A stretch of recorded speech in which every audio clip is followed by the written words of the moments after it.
నమస్తే మామ. ఈరోజైతే ఎండ మామూలుగా లేదు. మా షర్ట్ అయితే ఫుల్ తడిసిపోయింది చెమటతో.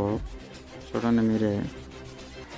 మేమైతే ఎలా లాగుతున్నామో చూడండి. ఈరోజు క్లారిటీగా అది తీసేసుకోవాలన్నమాట.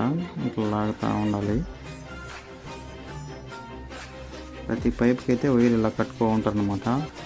కట్టుకోకుంటే ఎట్లా అంటే అట్లా పోతుంది. అందుకే ప్రతి పైపుకు వైర్ అయితే ఖచ్చితంగా కట్టుకోవాలి. కట్టేసుకున్న తర్వాత మనం లాగుతున్నాం కాబట్టి ఓడ తీసుకోవాలన్నమాట. అది మంగళ వేసుకొని సుత్తితో 2 దొబ్బలు 2 లోకాలుగా వేస్తే రించ్తో బాగా ఫ్రీగా వస్తుంది అనమాట. చూడండి ఎత్తనే అనమాట. రించేసుకుని డైలీ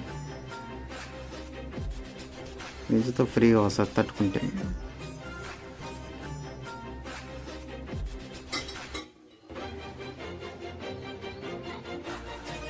తీసేసుకొని మొత్తం ఈ ఎండకు మా షర్ట్లు అయితే ఫుల్ తడిసిపోయినా. ఇంటికి వచ్చేసరికి తలనొప్పి వచ్చేసింది. అయితే నెక్స్ట్ వీడియోలో మోటార్ ఎలా సెట్ చేసుకోవాలో చూపిస్తాను. సరే అయితే ఉంటా మరి.